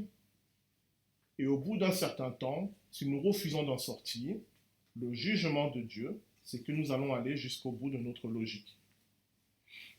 Quel qu'en soit le prix. Ce prix peut être notre mort physique, mais notre salut.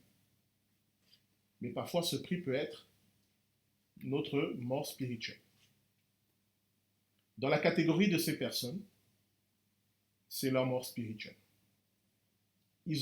Ayant la connaissance de Dieu, ils ont sciemment choisi une logique, ils ont refusé de se repentir. On va voir, l'apôtre Paul dit bien qu'ils ont refusé de se repentir. C'est pour ça que Dieu les a livrés et ils sont allés jusqu'au bout de leur logique, même si ça signifiait faire tout et n'importe quoi. C'était autorisé. Ils trouvaient des raisons de valider ce qu'ils faisaient. Ils n'étaient même plus capables de s'arrêter, de réfléchir et de se dire mais qu'est-ce qui nous arrive? Mais qu'est-ce qu'on est en train de faire là? Ils ne peuvent même plus. Ils sont emportés par leur propre logique de rébellion contre Dieu. Il n'y a pas pire jugement de Dieu que de nous laisser dans notre péché. Et ça renvoie à ce que dit l'auteur de l'Épître aux Hébreux, qu'on a lu tout à l'heure avec le fameux châtiment de Dieu. Il vaut mieux que Dieu nous éduque que de nous laisser dans notre mauvaise voie jusqu'au bout. Il vaut mieux qu'il nous arrête, même si ça signifie pour nous prendre des petits coups sur la tête dans la vie, que de nous laisser dans notre logique qui est mortifère. Ok? Je vais vite terminer et puis je vais prendre des questions encore s'il y en a. Alors, évidemment, ici, l'apôtre Paul va parler des relations sexuelles. Ce qui fait que, bien sûr, dans le livre de Lévitique, les rapports sexuels entre hommes ou entre femmes sont interdits. Mais je rappelle que dans cette liste d'interdictions, il y a également l'adultère. L'adultère est tout aussi grave que les rapports homosexuels. Donc, il n'y a pas tel truc, c'est tout aussi grave. Voilà. Donc, le fait d'être hétérosexuel, ce n'est pas une vertu. Hein. Juste. Et j'aime bien un ami pasteur qui disait, pour un chrétien, hétérosexuel, ça ne veut rien dire. Parce que si je dis je suis hétérosexuel, cela veut dire je suis disponible pour des relations avec des femmes. Ce n'est pas l'ambition chrétienne. Hein. L'ambition chrétienne, c'est une relation avec une femme qui soit notre femme ou notre mari. Ce n'est pas une disponibilité à toutes les femmes. Donc l'hétérosexualité en soi, ce n'est pas une vertu. Donc voilà, c'est juste pour redescendre un peu le truc. Mais évidemment, l'homosexualité, dans les Lévitiques, ici chez l'apôtre Paul et dans d'autres passages, la pratique de l'homosexualité est considérée comme un péché. Mais ici, l'apôtre Paul en parle non pas comme étant la cause, mais comme étant le symptôme. Vous voyez la différence? C'est le symptôme d'un mal-être et pas la cause du mal-être. C'est parce qu'ils sont dans une logique qui les éloigne de Dieu que de tels symptômes se manifestent. Ça veut dire que même si on éradique... Ah mince, ça passe en ligne. Alors, c'est un exemple. Je ne demande pas que ce soit fait. Je le prends simplement pour illustrer mon propos. Imaginons des chrétiens extrême droite fondamentaliste qui dit il faut tuer tous les homosexuels. Ils le font. En disant comme ça la société sera carrée, nette, tout ça. C'est absurde. Parce que d'un point de vue spirituel, ce n'est pas la cause du mal de la société, mais le symptôme du mal de la société. Et si le mal de la société n'est pas réglé, il y aura plein d'autres symptômes. Ouais, je me mets dans leur logique pour montrer à quel point c'est absurde. Un peu comme ceux qui voulaient lapider la femme adultère. L'adultère, une société où il y a plein d'adultères, c'est le symptôme d'une société qui va mal. Vous pouvez lapider tous les adultères. Si vous n'allez pas au cœur de mais quel est ce mal-être dans la société qui fait que la fidélité est perdue, ça ne va rien changer. Or, souvent, la facilité des chrétiens, de certains chrétiens, c'est de s'attaquer aux symptômes et ne pas se poser pour dire au Seigneur qu'est-ce qui se passe dans notre société pour qu'on voit de telles choses. Parce que je vous garantis que même si vous mettez des lois qui interdisent l'adultère, l'homosexualité, tout ce que vous voulez, ça ne va rien changer. Parce que le fond du problème, c'est quelque chose là qui ne va pas. Donc, l'apôtre Paul ici en parle comme étant un symptôme dans la liste de leur égarement loin de Dieu. Oui, je sais que bon, c'est chaud aujourd'hui de parler comme ça, mais voilà. Non, c'est bien. C'est ça.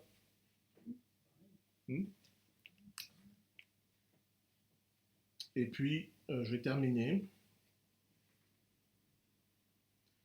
La prochaine fois, on va voir... Ah oui, voilà, c'est ce que je voulais dire. Sur le refus de la repentance de ces personnes.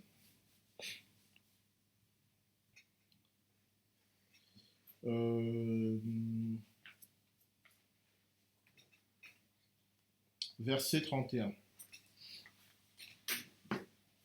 Ils sont irréconciliables et sans pitié, et bien qu'ils connaissent le verdict de Dieu déclarant dignes de mort les auteurs de tels actes, non seulement ils les commettent, mais encore ils approuvent ceux qui agissent d'eux-mêmes. C'est-à-dire que dans leur logique d'égarement, puisqu'ils ne sont plus capables de se repentir, leur comportement, ils auront tendance à en faire la norme. Normalisation un peu. Une normalisation du péché. Vous comprenez bien que l'apôtre Paul ne vise pas des individus en particulier, mais il vise une catégorie de personnes, les enseignants de l'Église égarés. Voilà les symptômes pour reconnaître leurs œuvres. Et l'apôtre Jean nous dit qu'à la fin des temps, on retrouvera les mêmes symptômes aussi. Voilà. Il est 34, je prends quelques questions et puis on va s'arrêter. Oui, Harry. Du coup, quand tu parlais de ça là, et tu rapprochais à d'autres textes qui parlent donc de l'Antéchrist qui va venir donc depuis l'Église, est-ce que lorsque tu dis ça, tu parles de quelqu'un par exemple qui est vraiment chrétien dans sa vie actuelle, puis qui sort, ou tu parles de potentiellement un groupe, une nation ou une personne qui a une éducation chrétienne ou même juste des ancêtres chrétiens? Et est-ce que cette personne-là, par exemple, oui, par exemple, la France qui était chrétienne avant, ou quelqu'un qui a une famille chrétienne mais qui lui ne l'est pas, est-ce que ça peut être ce genre de choses ou c'est forcément quelqu'un qui a été chrétien vraiment dans sa vie?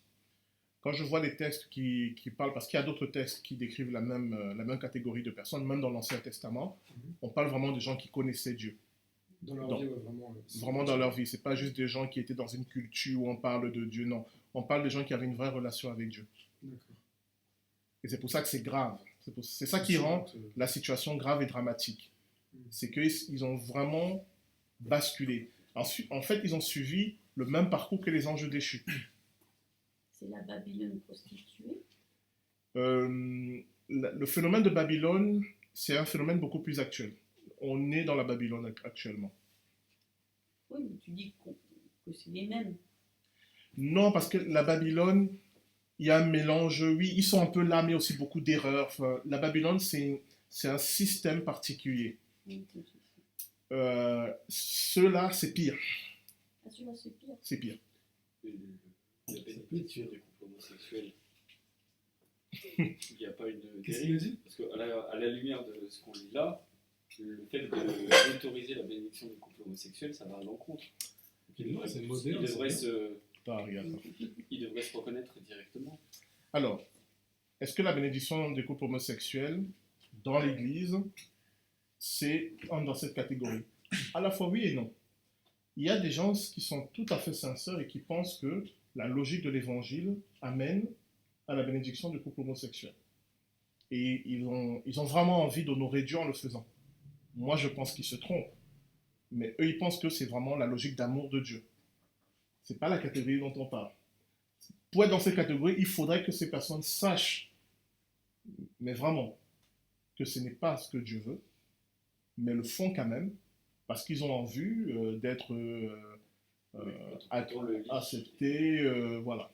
quand on le lit, on le voit concrètement. Qu'on accepte les personnes en essayant de leur faire comprendre que c'est pas un chemin. En les bénissant, on les conforte. Oui, je suis d'accord, mais si on parle de cette catégorie dont parle l'apôtre Paul, on ne peut pas dire que tous ceux qui sont d'accord, on ne peut pas dire que tous ceux qui sont d'accord pour la bénédiction de couples homosexuels dans l'Église font partie de cette catégorie. Parce que je pense qu'il y a des gens qui aiment sincèrement le Seigneur et qui sont pour la bénédiction de couples homosexuels. Donc, mais là-dedans, ils y sont quand même. Mais il y a aussi d'autres qui aiment le Seigneur et qui pensent que c'est la chose juste à faire. C'est pas parce qu'on est chrétien et qu'on se trompe qu'on est forcément opposé à Dieu. On peut vraiment aimer le Seigneur et croire quelque chose qui n'est pas de Dieu. Si on est sincère et qu'on cherche vraiment à marcher avec Dieu, moi je pense que le Seigneur, petit à petit, va nous faire comprendre. Il n'y a pas de souci.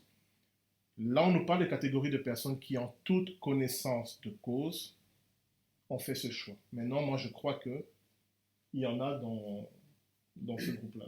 J'en suis persuadé. Avant Harry, est-ce qu'il y a d'autres questions? Moi, j'allais surtout répondre, donner un exemple. D'accord, peut-être attends, on voit s'il y a d'autres questions après. Oui, vas-y. Il y a un frère catholique du coup qui avait répondu à cette critique qui avait été faite en disant que en fait cette bénédiction n'est pas forcément bête du fait qu'on accueille en fait des gens qui sont pécheurs comme d'autres, comme des menteurs ou des voleurs. Et on leur tape pas sur les doigts en fait parce qu'ils sont homosexuels, on les accueille à l'église et puis après dans le but après de les faire aussi grandir dans la foi et de leur faire comprendre que c'est pas top. J'ai pas dit que je validais, mais Alors, c'est quelqu'un qui avait dit ça et je trouve ça pas bête. le problème avec cet argument, c'est pas la même chose que d'accueillir un individu, peu importe sa sexualité, qui est à la recherche du Seigneur et de lui dire, mais si tu es à la recherche du Seigneur, tu veux marcher avec le Seigneur, tu as tout à fait ta place dans l'église. Ça, c'est une chose. Mais non, accueillir un couple qui se marie Non, c'est vrai. et le bénir, parce que quand l'église bénit, elle ne bénit pas d'elle-même, elle bénit de la part de Dieu. Donc, dire votre projet est approuvé de la part de Dieu. Mais j'ai pas dit que j'étais chaud. Non, non, je sais bien, mais comme c'est enregistré, comme c'est en ligne, il faut que je Je précise. justifie bien que c'est non. Non, on va pas me faire un problème sur cette partie. Non, on va mettre Sans live, au sans bout d'un live. moment. Non, non, parce que l'accueil des individus dans l'Église, comme je vous ai dit tout à l'heure, l'hétérosexualité et l'homosexualité, ça ne dit rien d'un individu. Moi, il ne me viendrait pas à l'esprit de me présenter comme hétérosexuel. Ce n'est pas mon identité. Ma pratique sexuelle n'est pas mon identité. En tant qu'individu, je me définis comme un disciple du Christ. Donc, qu'il y ait des gens qui soient attirés, des hommes attirés par des hommes ou des femmes attirées par des femmes qui veulent être disciples du Christ, je crois qu'il y en a et qui le sont et qui ont tout à fait leur place dans l'Église. Mais quand un couple vient et dit nous avons un projet de mariage et nous voulons que vous nous dites que notre projet de mariage est approuvé de Dieu, le réflexe de l'Église c'est de prendre la Bible et de dire où est-ce que Dieu approuve ça. On n'a pas de trace où Dieu approuve. Donc on ne peut pas le faire. C'est aussi simple que ça. Donc ce n'est pas une affaire de juger ces personnes ou de juger leur amour. Je le dis souvent, moi je suis incapable de savoir si des personnes s'aiment. S'ils me disent qu'ils s'aiment, qui suis-je pour aller dire qu'ils mentent ou que ce n'est pas vrai? S'ils me disent qu'ils s'aiment, je dois partir du fait qu'ils s'aiment, voilà. Ils éprouvent vraiment de l'amour l'un pour l'autre. Mais ce n'est pas ça la question. La question c'est, est-ce que je peux dire de la part de Dieu, c'est bon, Bon. En me basant sur la Bible, je ne peux pas le dire. Et c'est pour ça que, de mon point de vue, l'Église ne peut pas bénir les mariages de couples de même sexe. Elle doit en rester à ce que la parole de Dieu lui demande de faire. Parce que si on entre dans cette logique, le jour où une femme et deux hommes vont venir me voir et vont me dire « On s'aime, bénissez-nous », qu'est-ce que je fais? Si la logique c'est l'amour, je dois aussi les bénir puisqu'ils m'ont dit qu'ils s'aimaient. Le jour où un homme et 4 femmes vont venir dire « On s'aime, bénissez-nous », qu'est-ce que je vais dire? Je vais prendre un détecteur d'amour, ils disent qu'ils s'aiment. Non, mon seul référent, c'est la parole de Dieu. Et quand l'Église perd ce référent, elle ouvre toutes les possibilités. Le jour où je vais venir avec ma chère, je vais vous dire que ma chère et moi, on s'aime vraiment. Ne riez pas, c'est arrivé, des gens qui épousent leurs animaux de compagnie. Bénissez-nous parce qu'on est dans l'amour. Vous allez vous baser sur quoi pour leur dire non? Puisque si vous mettez comme critère l'amour, c'est fini. Vous devez tout accepter dès que les gens disent on s'aime. Si vous mettez comme critère la parole de Dieu, vous avez un élément pour filtrer, de dire Dieu bénit un homme et une femme qui s'engagent dans la fidélité, dans l'amour, dans le respect mutuel. Voilà. Dieu bénit ça. En dehors de ça, Dieu ne bénit pas. C'est ça. Et du coup, l'Église ne devient pas le juge de l'amour. Parce que les collègues qui vont juger ceux qui s'aiment et ceux qui ne s'aiment pas, je leur souhaite bon courage. Moi, je ne peux pas. Si les gens disent on s'aime, je dis ok, tant mieux pour vous. Et ça s'arrête là. Bon, on va s'arrêter. La prochaine fois, on va continuer, on va terminer ces fameux docteurs qui dérivent et voir les conséquences. Et puis on va parler de choses un peu plus joyeuses. Bonne soirée. La prochaine fois, je vous dis ça tout de suite. Merci. Merci, bonne soirée. La prochaine fois, bah, c'est la semaine prochaine. C'est le 15 octobre. Ouais. Parce qu'après, il y a les vacances. Voilà. C'est pas juste Parce que j'ai un ami très Bonsoir. Merci beaucoup. Merci. Bonne soirée. Bonne soirée.